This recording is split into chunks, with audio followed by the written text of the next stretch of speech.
On the Reconciling Marriages with Coach Jack podcast, Christian psychologist, author, and relationship coach Dr. Jack Ito will help you to build and restore your marriage. By learning just a few relationship skills, you can help your spouse enjoy your relationship more while getting more love and affection from your spouse. Listen to Coach Jack as he helps you with one more step toward a marriage both you and your spouse will love. One of the most common reasons for marriage dissatisfaction is the difference between how spouses used to treat us and how they treat us now. If you married Prince Charming, he may have become Average Joe. If you married Average Joe, he may have become Pesty Pete. If you married Cinderella, she may have become more like one of the nasty stepsisters. If this has happened in your relationship, you may be making a lot of effort to get your spouse to even be a little bit more like the person you fell in love with. The more forceful you are in trying to get your spouse to become the way he or she used to be, the more angry and frustrated you will become.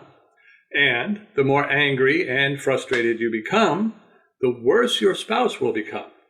This creates a downward spiral which can end a relationship quickly.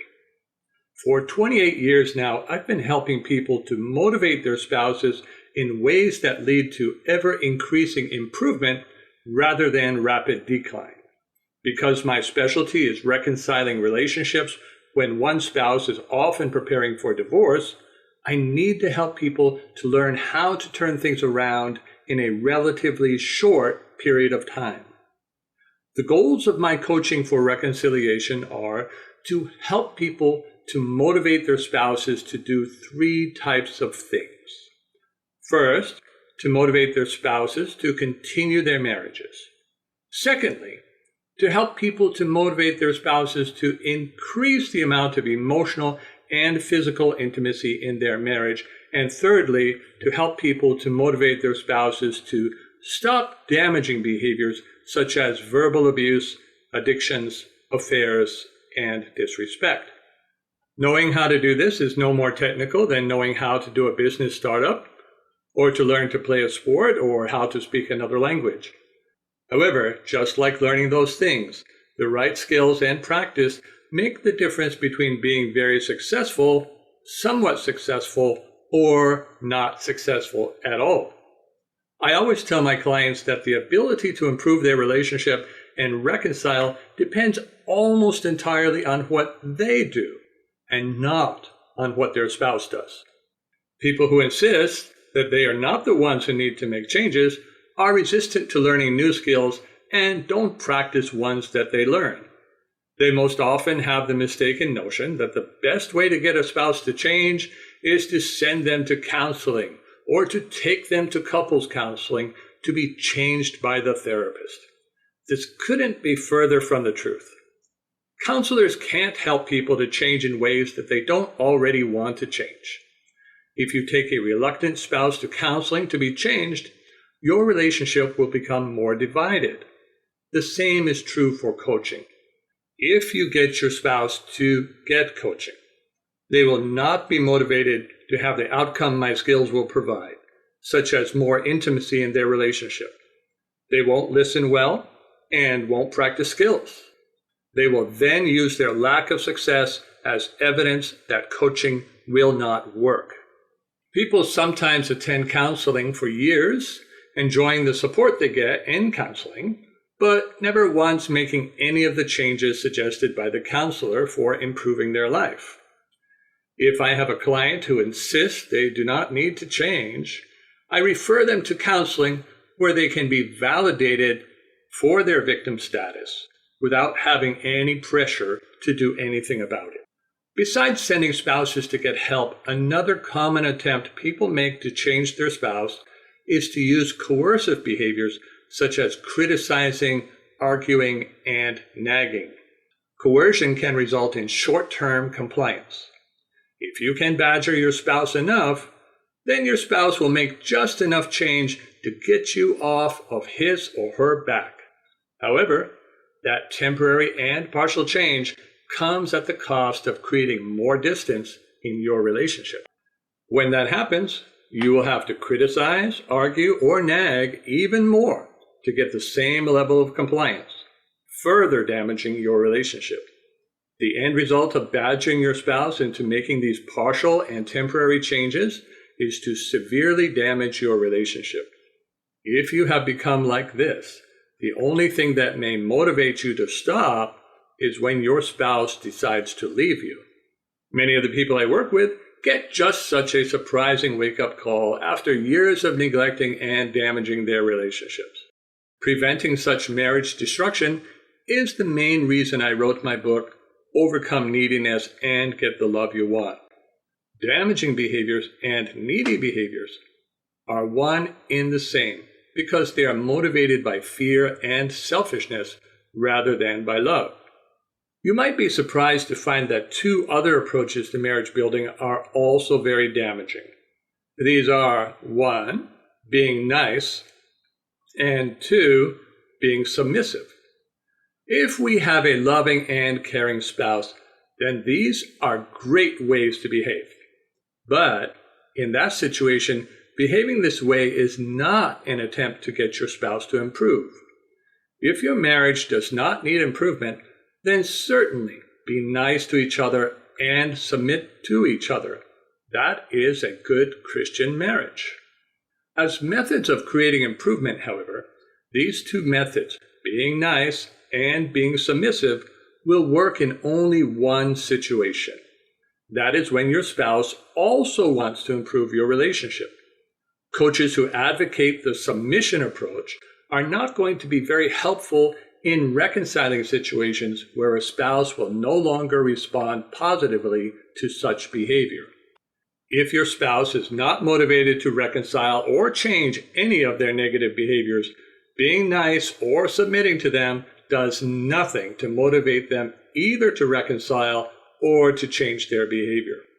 They will simply enjoy your nice behaviors and your submission while continuing to leave you or continuing their damaging behaviors.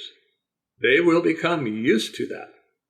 Then if you stop being nice or stop being submissive, they will become very upset and blame all the relationship problems on your no longer being nice or submissive. Just like giving handouts to people without jobs does not motivate them to work, giving relationship handouts to people who do not want to work on their relationship does not motivate them to work on them. Just as a welfare society leads to increasing unemployment, unconditional love leads to spoiled brat behavior from our spouses. And if you are thinking that unconditional love is a biblical concept, you need to read your Bible more often. It turns out that love without boundaries is not loving at all. What can people do to have good relationships? The very best ways to have good relationships is to choose your friends and spouse carefully from the beginning, to make sure that you are well matched, to make sure you are not doing any damaging behavior, to continue to be an attractive friend and spouse, to use good connection skills, and to have good boundaries from the beginning of your relationship. These behaviors foster loving and respectful relationships that endure. Your Prince Charming will stay charming. Your princess will remain your prize. Unfortunately, most people get married before they know better about relationships, and by the time they learn, the damage has already been done. Those are the people I work with, and we do improve their relationships. If you are having problems with your spouse, you are in the same situation and can benefit from the same skills. To motivate your spouse will require that you work on putting into your relationship what you should have put there and maintained from the beginning. This means working on what you do rather than sending your spouse somewhere to be changed. Your spouse will only be motivated to be with you and to work on maintaining your relationship if the following 6 conditions are met. Number 1, your spouse is relaxed with you. Number 2, your spouse feels desired by you. Number 3, you are not creating distance with needy behaviors. Number 4, you are continuing to be an attractive spouse in the full sense of the word attractive. Number 5, You are using good connection skills to help your spouse enjoy seeing you, talking with you, and interacting with you. And number 6, you are using good boundaries that earn your spouse's respect and stop his or her damaging behavior towards you. Let me help you to adjust your mindset a little.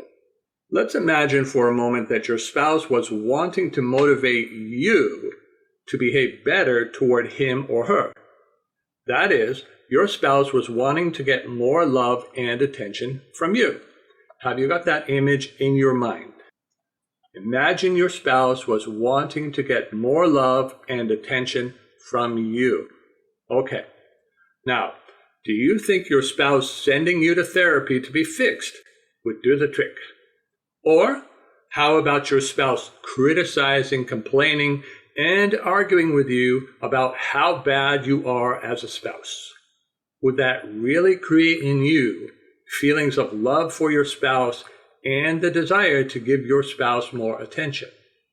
Or do you think it more likely that it would make you more resentful toward your spouse, making your relationship more of a job, and make you want to spend even less time interacting with your spouse?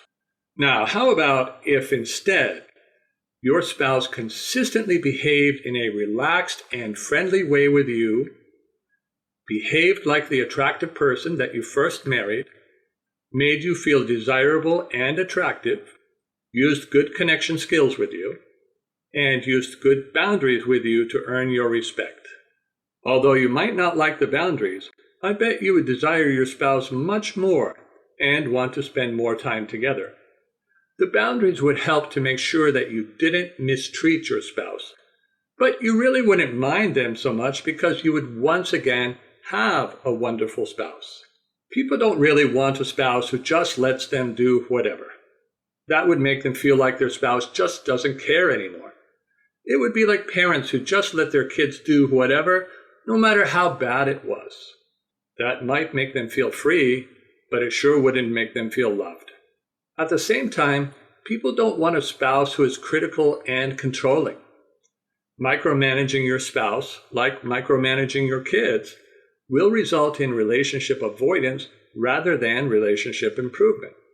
The keys to relationship improvement are 1, getting back to being the person your spouse fell in love with, and 2, building respect through boundaries rather than critical or controlling behavior. Remember, a boundary is not what you tell your spouse to do or not do. A boundary is what you do or don't do in response to your spouse or anyone else. What is the skill that, if you had it, would make the biggest difference in your relationship? Is it consistently being relaxed and friendly? Is it being an attractive spouse?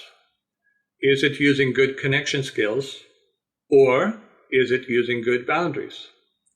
A chain is only as strong as its weakest link. Your relationship will also tend to break at your weakest link. Identify which of these skills is your weakest and work on it until you do that well. Working on that weakest link may be enough for you to never have to be concerned about your marriage. Or you may have another skill that also needs strengthening. If so, work on that next. You will make more progress working on your weakest link only, rather than trying to improve everything at once. Also, if you try to improve everything at once, it will seem too odd for your spouse and be less effective in building your relationship. It is possible to achieve your ideal relationship without the help of your spouse by learning the right skills in the right order and one at a time. It will be easier that way, and your relationship will improve faster. Stop falling for the myth that it takes 2 to improve a relationship. That will only make you feel stuck if your spouse is not motivated to improve your relationship now. Just as a single person can attract and connect with another person who is not interested in them, you can do the same with your spouse in much the same way. Thank you for listening to Reconciling Marriages with Coach Jack. Visit CoachJackIto.com to learn more skills for reconnecting with your spouse and restoring your marriage.